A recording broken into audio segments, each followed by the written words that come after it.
الحمد لله رب العالمين والصلاة والسلام على خاتم النبيين أما بعد فأعوذ بالله من الشيطان الرجيم بسم الله الرحمن الرحيم. Mes chers frères en islam, répétez à haute voix après moi. As-salatu was-salamu alayka ya Rasulallah wa ala alika wa ashabika ya Habiballah. As-salatu was-salamu alayka ya Nabiyallah wa ala alika wa ashabika ya Nurallah. Nawaitu sunnat al-i'tikaf. J'ai fait l'intention de la retraite spirituelle surrogatoire en étant dans la mosquée. Mes chers frères en islam, il y a beaucoup de bienfaits à réciter la salat ala nabi, c'est-à-dire le Duroud Sharif sur le bien-aimé prophète sallallahu ta'ala alayhi wa sallam. Dans un hadith, il est rapporté que le bien-aimé prophète sallallahu ta'ala alayhi wa sallam a dit: en vérité, Allah a assigné à ma tombe un ange. Allah Azza wa Jal a assigné à ma tombe un ange, c'est-à-dire il y a un ange qui se tient à ma tombe, qui a le pouvoir d'entendre les voix de toutes les créatures. Ainsi, nul ne récite la salat, personne ne récite le Duroud Sharif sur moi jusqu'au jour du jugement, sans que cet ange ne me transmette son nom et le nom de son père, en disant: un tel, fils de un tel, a récité la salat, le Duroud Sharif sur vous. Subhanallah. Donc avec amour, avec honneur, avec respect pour le prophète alayhi salatu wa salam, récitons-nous aussi, en étant ici présents dans la mosquée Anwar al-Madina, sur le bien-aimé prophète sallallahu alayhi wa sallam, la salat, le Duroud. Sallu ala al-Habib, sallallahu ta'ala ala Muhammad, sallallahu alayhi wa alihi wa sallam. Chers frères en islam, le bien-aimé prophète sallallahu ta'ala alayhi wa sallam a dit: Abdalul amali an-niyyatu sadiqah, c'est-à-dire la meilleure des actions est l'intention sincère, sadiqah. Ô vous les amoureux du prophète, prenons l'habitude de formuler des bonnes intentions avant chaque action, car une bonne intention peut faire entrer la personne au paradis. Alors avant d'écouter le discours d'aujourd'hui, formulons également de bonnes intentions. Par exemple, ayons l'intention suivante: j'écouterai l'intégralité du discours afin d'acquérir la science religieuse.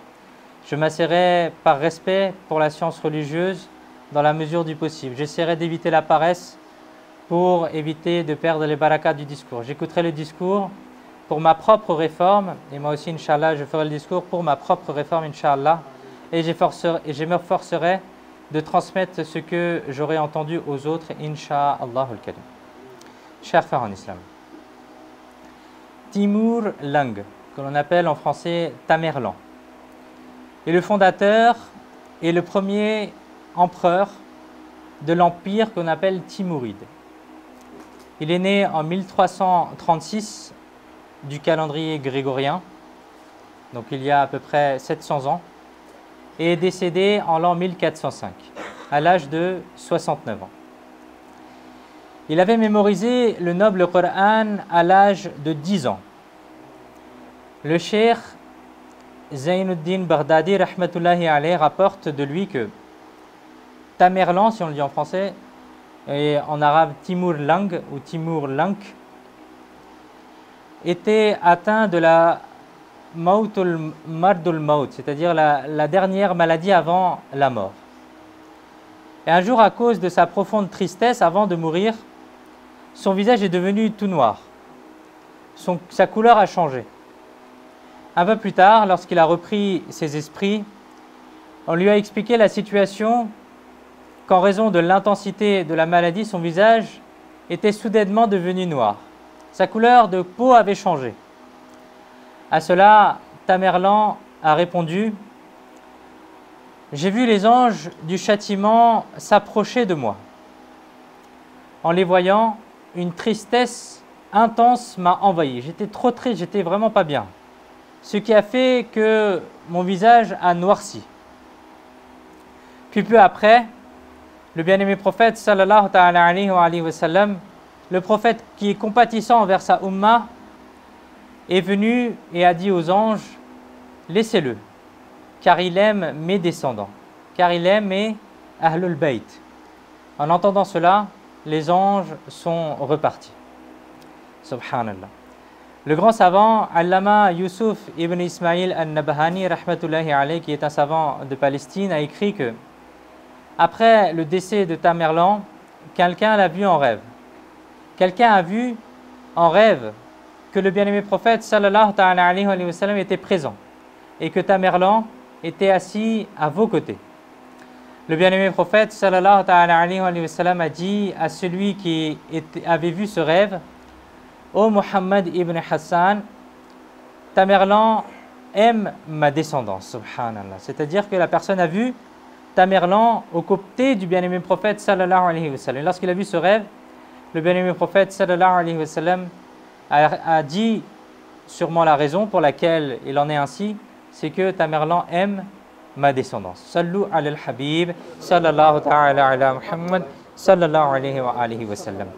Ô vous les amoureux des compagnons et des Ahlul Bayt.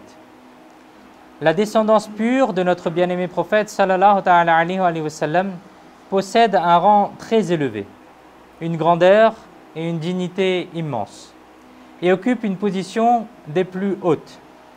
Allah Azza wa Jal, il dit dans le noble Coran: Innama yuridu Allahu liyadhhiba ankum ar-rijsa ahlal bayt wa yutahhirakum tathira. Aux gens de la maison du prophète, Allah veut seulement éloigner de vous toute impureté et vous purifier pleinement. Il est dit dans le tafsir Nurul Alfan, cela ne signifie pas qu'avant la révélation de ce verset, les Ahlul Bayt, c'est-à-dire la famille du bien-aimé prophète sallallahu alayhi wa sallam, étaient, ma'adallah, qu'Allah Azza wa Jal nous en préserve, pécheurs, et qu'ensuite la pureté leur aurait été accordée. Mais l'essence est plutôt que les Ahlul Bayt, ô vous les Ahlul Bayt, Allah Azza wa Jal ne vous laissera pas souiller par les péchés et l'immoralité.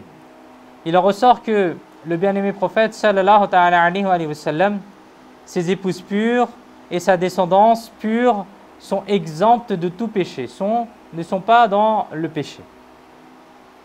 Mufti Muhammad Na'imuddin Muradabadi rahmatullahi alayhi a dit: ce verset sacré est la source des vertus et la source des fada'il des nobles Ahlul Bayt. Il met en lumière les grandes qualités, les hautes dignités, la grandeur des Ahlul Bayt.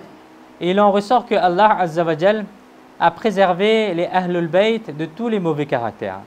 De plus, toute chose qui ne serait pas digne de leur rang élevé, Allah Azza wa Jal les en a préservés et les en a protégés. Sallu ala al-Habib sallallahu ta'ala ala Muhammad sallallahu alayhi wa sallam. Le discours d'aujourd'hui est un peu différent des autres parce qu'en général on parle d'autres sujets, mais durant le mois de Muharram, on a l'habitude de parler de l'imam Hussein radiyallahu ta'ala anhu, le petit-fils du bien-aimé prophète sallallahu alayhi wa sallam, des Ahlul Bayt et de leur vertu, de leur statut en islam. Et il est important d'essayer de comprendre où est-ce qu'on veut en venir. Parce que ça fait partie de l'islam, cette partie-là qu'on est en train de discuter aujourd'hui. Les Ahlul Bayt, la famille du bien-aimé prophète sallallahu alayhi wa sallam, ils ont un rang particulier en islam. Ce sont des personnes que l'on doit respecter et honorer plus que les autres. Maintenant, essayons de comprendre qui sont les Ahlul Bayt. On a parlé des Ahlul Bayt, on a vu que les gens qui respectent les Ahlul Bayt, ils ont par exemple aux côtés du bien-aimé prophète sallallahu alayhi wa sallam, comme on l'a vu dans un rêve. On a vu un verset qui est de Surat Al-Ahzab, verset 33, qui parle aussi des Ahlul Bayt et de leur pureté que Allah Azza wa Jal leur a accordé. Et maintenant, on va essayer de comprendre qui sont les Ahlul Bayt. De qui est-ce que l'on parle exactement lorsque l'on parle des Ahlul Bayt? Ahlul Bayt, ça veut dire littéralement les gens de la maison. Les gens de la maison du bien-aimé prophète sallallahu alayhi wa sallam. Parfois, dans certains pays, on peut les appeler les shérifs. Parfois, dans les pays peut-être indiens, mauriciens, pakistanais, on va les appeler les sayyids, c'est-à-dire ceux qui sont descendants du bien-aimé prophète sallallahu alayhi wa sallam. Sayyidina l'imam Fakhruddin Razi rahmatullahi alayhi dit au sujet du verset précédent: il existe différentes opinions concernant l'identité des Ahlul Bayt. Il y a plusieurs versions qui expliquent qui sont les Ahlul Bayt. Mais l'imam Fakhruddin Razi rahmatullahi alayhi, il dit que il est préférable de dire que, écoutez bien, il est préférable de dire que tous les descendants du bien-aimé prophète sallallahu alayhi wa sallam, ainsi que ses épouses pures, font partie des Ahlul Bayt. Je répète, il est préférable de dire que toute la descendance du bien-aimé prophète sallallahu alayhi wa sallam, ainsi que ses épouses pures, font partie des Ahlul Bayt. Du coup, l'imam Hassan, l'imam Hussein, radiyallahu ta'ala anhuma, ainsi que Sayyidina Ali, radiyallahu ta'ala anhu, sont également inclus parmi eux. Donc on a appris quoi aujourd'hui? Que les Ahlul Bayt, la famille du bien-aimé prophète sallallahu alayhi wa sallam, lorsqu'on désigne cela par les Ahlul Bayt, ça désigne qui? Ça désigne tous les descendants du bien-aimé prophète sallallahu alayhi wa sallam. Et ça inclut aussi l'imam Hassan et Hussein, radiyallahu ta'ala anhum, qui sont les petits-fils du bien-aimé prophète sallallahu alayhi wa sallam. Et ça inclut aussi Sayyidina Ali, radiyallahu ta'ala anhu. Il faut aussi retenir une chose, c'est que lorsque quelqu'un nous dit qu'il est Sayyid, qu'il est un descendant du bien-aimé prophète sallallahu alayhi wa sallam, on n'a pas trop à chercher qui il est ou qui il ne l'est pas. C'est-à-dire que parfois les gens, ils se disent Sayyid, on ne va pas chercher à comprendre, donne-moi ton arbre généalogique ou explique-moi comment tu es Sayyid, etc. Parce que nous, ce qui nous importe, c'est de respecter le nom de cette famille-là et respecter le nom de ceux qui s'attribuent à cette famille-là. Chers frères en islam, gardons à l'esprit que les Ahlul Bayt sont préservés. On dit qu'ils sont mahfouz, ils sont préservés des péchés. Mais ils ne sont pas infaillibles, innocents, ce qu'on appelle en arabe ma'asoum. Seuls les prophètes et les anges sont ma'asoum. Seuls les prophètes et les anges sont infaillibles. Ils ne peuvent pas tomber dans les péchés. Seuls les prophètes et les anges ne peuvent pas tomber dans les péchés. C'est une croyance importante à avoir, donc faites attention à cela. Seuls les prophètes et les anges sont ma'asoum, sont infaillibles, sont innocents des péchés. Être préservé, mahfouz, signifie qu'il leur est possible de commettre un péché. Mais Allah Azza wa Jal les en protège. Les Ahlul Bayt sont mahfouz. Mahfouz signifiant qu'ils sont préservés, c'est-à-dire qu'ils ont la possibilité de commettre un péché, mais Allah Azza wa Jal leur en préserve. Tandis qu'être infaillible, innocent, ma'soum, signifie ce sont des personnes pour lesquelles il n'est légalement, shar'an, pas possible de commettre un péché. C'est-à-dire qu'ils n'ont pas de caractéristiques qui leur permettent de commettre un péché. Ça, c'est la différence entre mahfouz et ma'soum. Les prophètes et les gens sont ma'soum, ils sont infaillibles, ils sont innocents des péchés, et les Ahlul Bayt sont mahfouz, c'est-à-dire préservés des péchés. Ils peuvent commettre un péché, mais Allah Azza wa Jal les en préserve. Rappelons-nous également que parmi les nobles descendants du prophète, il y a ces éminentes personnalités qui sont des wali Allah, des amis d'Allah, tels que Sayyida Fatima Zahra radiyallahu ta'ala anha, l'imam Hassan et Hussein radiyallahu ta'ala anhum, ainsi que par exemple notre Cheikh Abdul Qadir Jilani rahmatullahi alayh. On a également un grand saint au Pakistan qui est Data Ganjbar, Cheikh Sayyid Ali al-Hajweri rahmatullahi alayh, de l'époque de Cheikh Abdul Qadir Jilani rahmatullahi alayh. Ceux-là sont préservés des péchés. Quant aux autres nobles descendants du prophète, il leur arrive de commettre des péchés, mais si Allah Azza wa Jal le veut, par l'intercession du bien-aimé prophète sallallahu alayhi wa sallam, ils ne seront pas tenus rigueur de leurs fautes et de leurs manquements. À ce sujet, écoutons deux enseignements de l'amoureux des compagnons et des Ahlul Bayt, l'imam Ahmad al-Zakhar rahmatullahi alayh. Il dit que tout sayyid, c'est-à-dire tout descendant du bien-aimé prophète sallallahu alayhi wa sallam, qui est de la lignée authentique, c'est-à-dire en islam, ça descend par le père. Si le père, il est descendant du prophète sallallahu alayhi wa sallam, et son père, et son grand-père, et son père, et son père, et son père, et son père, et on descend, on remonte comme ça jusqu'à soit l'imam Hassan, soit l'imam Hussein, radiyallahu ta'ala anhum, et après on remonte aux parents qui sont Sayyidina Ali et Sayyida Fatima, radiyallahu ta'ala anha, et ensuite on remonte au bien-aimé prophète sallallahu alayhi wa sallam. Ça doit être une chaîne continue qui monte jusqu'au bien-aimé prophète sallallahu alayhi wa sallam de cette façon-là. Si quelqu'un il est de cette lignée-là, alors et qui fait véritablement partie de cette lignée-là, alors il est une partie du corps du noble prophète sallallahu alayhi wa sallam. Écoutons bien la logique. Alors il a le sang du bien-aimé prophète sallallahu alayhi wa sallam qui coule dans ses veines. Et aucune partie du corps béni du bien-aimé prophète sallallahu alayhi wa sallam n'est destinée au feu. Aucune partie du corps du bien-aimé prophète sallallahu alayhi wa sallam n'est destinée au feu. Donc chaque sayyid, chaque descendant du prophète sallallahu alayhi wa sallam est destiné au paradis, insha'Allah al-Karim. À un autre endroit, l'imam Ahmad al-Zakhar rahmatullahi alayhi dit que oui, si la foi demeure intacte, si sa foi elle demeure intacte, c'est-à-dire si la foi de ce descendant du prophète est préservée, quels que soient ses actes, il y a une ferme espérance, par la grâce d'Allah, que pour ceux qu'il sait être des descendants du prophète, il ne leur demandera absolument aucun compte pour aucun péché. Il est rapporté de Sayyidina Abdullah ibn Abbas radiyallahu ta'ala anhum qu'un homme fit pratiquer la saignée au bien-aimé prophète sallallahu alayhi wa sallam, c'est-à-dire ce qu'on appelle aussi la hijama. C'est-à-dire on fait sortir le sang pour sortir le sang qui est sale ou qui est peut-être mauvais pour le corps. Il est rapporté de cette personne, de Sayyidina Abdullah ibn Abbas radiyallahu ta'ala anhu, il rapporte que cet homme-là, il a fait pratiquer la saignée sur le corps béni du bien-aimé prophète sallallahu alayhi wa sallam. Et que cette personne a bu le sang béni extrait du corps béni. Et qu'il est allé derrière un mur pour faire cela. Maintenant, écoutons la suite. Lorsque le bien-aimé prophète sallallahu alayhi wa sallam lui a demandé ce qu'il avait fait du sang, il répondit: Ya Rasulallah sallallahu alayhi wa sallam, c'était votre sang béni. Je n'ai pas voulu le laisser couler sur la terre. Il est maintenant dans mon ventre. Allahu Akbar. En entendant cela, le bien-aimé prophète sallallahu alayhi wa sallam a dit: Va, tu t'es sauvé toi-même de l'enfer. Allahu Akbar. Et dans le livre Madarijun Nabuwa, il est rapporté que lors de la bataille de Uhud, lorsque le bien-aimé prophète sallallahu alayhi wa sallam a été blessé, Sayyidina Malik ibn Sinan radiyallahu ta'ala anhu a avalé le sang des blessures du bien-aimé prophète sallallahu alayhi wa sallam. À cela, le bien-aimé prophète sallallahu alayhi wa sallam lui a annoncé la bonne nouvelle suivante, que celui qui souhaite voir un homme du paradis le regarde. Allahu Akbar. Réfléchissons mes chers frères. On ne parle pas de n'importe quelle personne. On parle du dernier prophète d'Allah. On parle de celui qui est aimé par Allah, le bien-aimé d'Allah, le Habib Allah. Réfléchissons mes chers frères. Les honorables compagnons qui ont été enseignés durant toute leur vie par le bien-aimé prophète sallallahu alayhi wa sallam reconnaissaient véritablement le statut de notre bien-aimé prophète sallallahu alayhi wa sallam. Ils ont bu le sang béni issu du corps béni de notre bien-aimé prophète sallallahu alayhi wa sallam.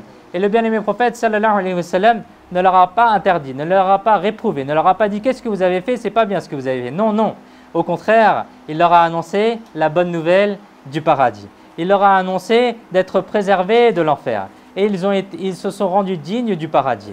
Alors comment la chaleur de l'enfer pourrait-elle atteindre ces nobles personnes qui sont issues de ce même sang-là et dans les veines desquelles ce sang béni circule encore aujourd'hui? Allahu Akbar. Le bien-aimé prophète sallallahu alayhi wa sallam a dit: Mon Seigneur m'a promis que quiconque parmi mes Ahlul Bayt reconnaîtra l'unicité d'Allah et ma prophétie, Allah Azza wa Jal ne lui infligera pas de châtiment. Allahu Akbar. Chers frères en islam, retenons bien que boire du sang est haram. Boire du sang dans des conditions normales est complètement haram, c'est complètement interdit. Il n'est permis à aucun être humain de boire du sang, pas même celui d'un animal halal, car le sang est impur, le sang est impur. Mais notre maître et bien-aimé prophète sallallahu alayhi wa sallam possède un rang vraiment très particulier. Il est sans égal et incomparable par rapport aux autres hommes. Son sang béni n'est pas impur. Plusieurs honorables compagnons alayhim ridwan ont bu le sang béni du bien-aimé prophète sallallahu alayhi wa sallam. Et le bien-aimé prophète sallallahu alayhi wa sallam ne les en a pas empêchés. Le commentateur de Bukhari, Allama Badruddin Aini, rahmatullahi alayhi, ajoute que le sang béni du bien-aimé prophète sallallahu alayhi wa sallam n'est pas soumis au même jugement que celui des autres êtres humains ordinaires. Toute parole qui impliquerait que le bien-aimé prophète sallallahu alayhi wa sallam est égal aux gens ordinaires ne peut provenir que de la bouche d'un ignorant ou d'un stupide. Quelle grande différence entre le rang sublime du bien-aimé prophète sallallahu alayhi wa sallam et les gens ordinaires. Allahu Akbar. Chers frères en islam, la descendance du bien-aimé prophète sallallahu alayhi wa sallam se distingue par une noblesse singulière, une noblesse particulière. Ce sont des personnalités de haut rang, d'un rang si élevé qu'aucune lignée, qu'aucune famille dans le bas monde ne peut être égale à elle ou ne peut être comparée à elle. Le compagnon du prophète, Sayyidina Abdullah ibn Abbas, radiyallahu ta'ala anhuma, rapporte que le bien-aimé prophète, sallallahu ta'ala alayhi wa sallam, a dit, Allah Azza wa Jal, a divisé la création en deux catégories et m'a placé dans la plus vertueuse d'entre elles. Puis il a divisé ces deux catégories en trois et m'a placé dans la meilleure et la plus excellente des trois. Ensuite, il a constitué des tribus à partir de ces trois catégories et m'a placé dans la tribu la plus noble et la plus élevée. Puis, il a réparti les tribus en familles et m'a placé dans la famille la plus vertueuse et la meilleure. Ainsi, Allah Azza wa Jal, il dit dans Surat Al-Ahzab, verset 33, « Innama yuridullahu liyudhiba ankumur rijsa ahlal bayti wa yutahhirakum tathira » Aux gens de la maison du prophète, Allah veut seulement éloigner de vous toute impureté et vous purifier pleinement. Ô vous les amoureux des prophètes, des compagnons et des Ahlul Bayt. Comprenons d'abord que la lignée des nobles descendants du bien-aimé prophète possède une immense vertu. De plus, une caractéristique essentielle de cette lignée pure et élevée est que le jour du jugement, ce jour redoutable où tous les liens et relations seront rompus, où la mère délaissera son fils, où le père délaissera son propre enfant, où nul ne cherchera à savoir qui est l'autre. Alors à ce moment-là, que dire du statut des Ahlul Bayt? Car leur lignée pure est cette corde bénie et solide qui ne se rompra jamais.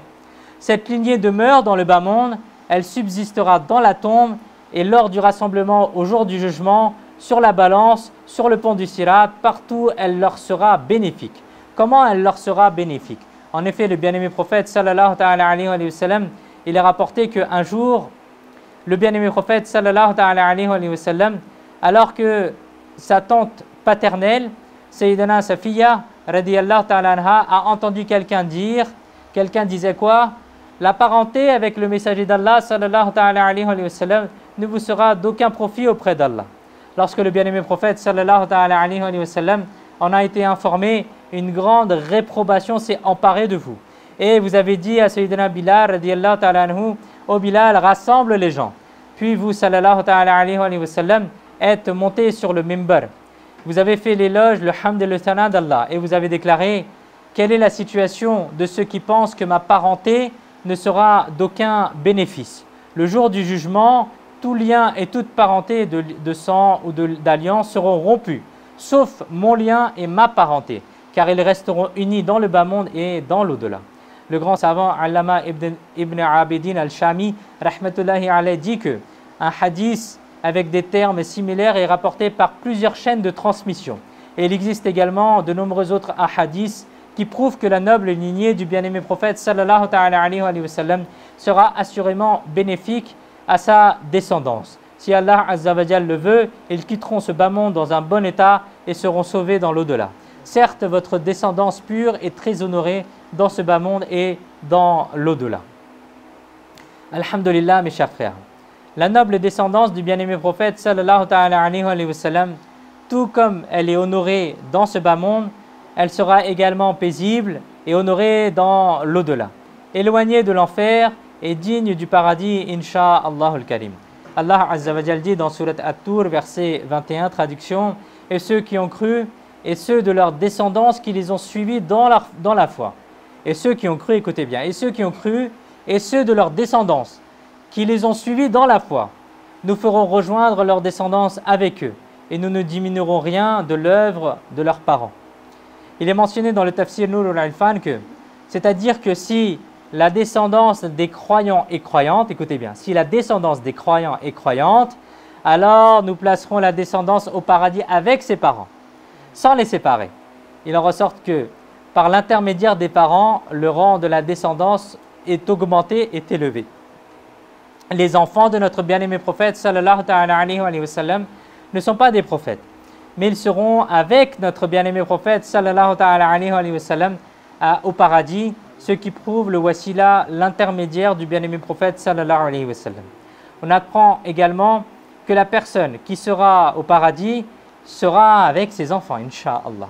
La personne qui ira au paradis sera avec ses enfants, insha'Allah. De telle sorte que si le rang du père même est inférieur à celui de ses enfants, alors le père sera élevé, il sera promu pour rejoindre sa descendance. Allahu Akbar.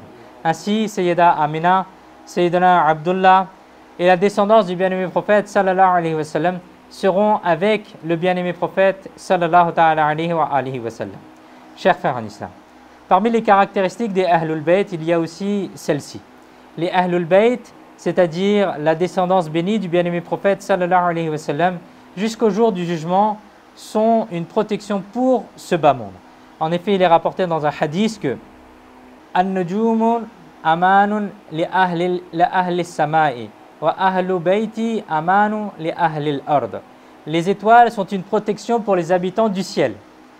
Et ma famille, mes Ahlul Bayt, est une protection pour les habitants de la terre.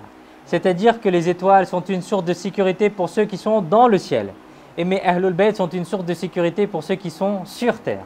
Et dans une autre version, il est dit que mes Ahlul Bayt sont une protection pour les habitants de la terre. Lorsque mes Ahlul Bayt ne seront plus, alors apparaîtront sur les habitants de la terre les signes qui leur ont été promis. Les grands savants affirment que les départs des nobles descendants du bien-aimé prophète sallallahu alayhi wa sallam du bas monde est l'un des signes du jour du jugement. C'est-à-dire que lorsque plus aucun descendant du prophète ne se restera dans le bas monde, alors le jour du jugement arrivera. La sagesse derrière cela est que le jour du jugement arrivera sur les pires des personnes, tandis que les nobles descendants du prophète sont les meilleurs parmi les meilleurs des gens de ce bas monde. Ô vous les amoureux des compagnons et des Ahlul Bayt, retenons bien que l'amour pour la descendance du bien-aimé prophète sallallahu alayhi wa sallam est une composante essentielle de l'islam. Il est donc obligatoire pour chacun d'entre nous de respecter, d'honorer tous les fils et filles bien-aimés de notre bien-aimé prophète sallallahu alayhi wa sallam, ainsi que tous les nobles descendants du prophète, depuis les deux maîtres, l'imam Hassan et Hussein radiyallahu ta'ala anhu, jusqu'à aujourd'hui. Allah Azza wa Jal, il dit dans Surat Ash-Shura, verset 23, « Dis, je ne vous demande aucun salaire pour cela, si ce n'est l'affection envers mes proches, envers les proches. » Le grand savant Allama al-Barawi, rahmatullahi alayhi, écrit dans son tafsir qu'un des sens de ce verset sacré est que « Aux gens, je vous enseigne la religion », c'est-à-dire le bien-aimé prophète sallallahu alayhi wa sallam, on lui a dit de dire dans ce verset que « Je vous enseigne les choses, je ne demande aucun salaire pour cela. Je vous enseigne la religion, je vous transmets les bienfaits du bas monde et de l'au-delà, pour cela je ne vous demande aucune rétribution, aucun salaire. Cependant, je vous recommande l'amour pour mes proches, c'est-à-dire pour ma famille. Il en ressort que l'amour pour le bien-aimé prophète sallallahu alayhi wa sallam, ainsi que l'amour pour vos proches, font partie des obligations de la religion. Le noble bien-aimé prophète sallallahu alayhi wa sallam a dit « Nul serviteur ne peut être croyant tant que je ne lui deviens pas plus cher que sa propre vie, et que ma personne ne lui soit pas plus aimée que sa propre personne, et que ma descendance ne lui soit pas plus chère que sa propre descendance, et que mes Ahlul Bayt ne lui soient pas plus chers et aimés que sa propre famille. » Rapporté dans Shu'abul Iman, Sayyidina Abdullah ibn Abbas radiyallahu ta'ala rapporte que le bien-aimé prophète sallallahu alayhi wa sallam a dit « Aimez Allah pour les bienfaits dont il vous gratifie, et aimez-moi par amour pour Allah, car je suis le bien-aimé d'Allah. Et aimez mes Ahlul Bayt par amour pour moi. » Rapporté dans Tirmidhi. Chers frères en islam, il apparaît donc que l'amour envers les honorables compagnons et les Ahlul Bayt est le fruit et la conséquence de l'amour pour le bien-aimé prophète sallallahu alayhi wa sallam. Tout ce qui touche au bien-aimé prophète sallallahu alayhi wa sallam, on doit l'aimer, le respecter et l'honorer. Le signe distinctif du croyant est qu'il aime Allah Azza wa Jal, que son cœur porte l'amour du bien-aimé prophète sallallahu alayhi wa sallam, et que celui dont le cœur contient l'amour du bien-aimé prophète sallallahu alayhi wa sallam se reconnaît à ce qu'il aime également les honorables compagnons ainsi que les Ahlul Bayt. Il en résulte que l'amour pour les honorables compagnons et les Ahlul Bayt est un signe d'appartenance à l'islam. Ô vous les amoureux des compagnons et des Ahlul Bayt, écoutons également qui est le véritable amoureux des Ahlul Bayt. Il a rapporté qu'un jour, Sayyidina Amir Muawiyah radiyallahu ta'ala anhu faisait une khutbah lorsque l'imam Hussein radiyallahu ta'ala anhu est arrivé. Sayyidina Amir Muawiyah radiyallahu ta'ala anhu a terminé rapidement sa khutbah et est descendu du mimbar. Ensuite, l'imam Hussein radiyallahu ta'ala anhu est monté sur le mimbar, a fait le hamd et le sana d'Allah Azza wa Jal. Puis a dit « Mon noble grand-père m'a informé », c'est-à-dire le bien-aimé prophète sallallahu alayhi wa sallam m'a informé qu'Allah Azza wa Jal dit « Sous le pied du arsh, il y a une tablette de couleur verte sur laquelle il y a écrit « Au groupe de la famille de Muhammad sallallahu alayhi wa sallam, quiconque parmi vous viendra le jour du jugement en attestant La ilaha illallah, Allah Azza wa Jal l'admettra au paradis. En entendant cela, Sayyidina Amir Muawiyah radiallahu ta'ala anhu a demandé au Abu Abdullah, c'est-à-dire l'imam Hussein radiallahu ta'ala anhu, qui constitue le groupe de la famille de Muhammad sallallahu alayhi wa sallam. L'imam Hussein radiallahu ta'ala anhu a répondu, ceux qui ne disent aucun mal des deux cheikhs, c'est-à-dire de Abu Bakr et Omar, de Uthman al-Ghani, de mon honorable père Mawla Ali radiallahu ta'ala anhu, et de toi, ô Muawiyah. Ceux-là sont le groupe de la famille de Muhammad sallallahu alayhi wa sallam. Subhanallah. Nous apprenons donc que celui qui respecte également les honorables compagnons, qui honore aussi les quatre proches amis du bien-aimé prophète sallallahu alayhi wa sallam, qui ne prononce pas un mot contre le Khalul Mu'minin, c'est-à-dire Sayyidina Muawiyah radiallahu ta'ala anhu, alors lui est un véritable amoureux des Ahlul Bayt. Qu'Allah Azza wa Jal nous accorde à tous le respect des Ahlul Bayt et des compagnons. Amin. Bijahi Khatam al-Nabiyyin sallallahu ta'ala alayhi wa sallam. Sallu ala al-Habib sallallahu ta'ala ala Muhammad sallallahu alayhi wa sallam.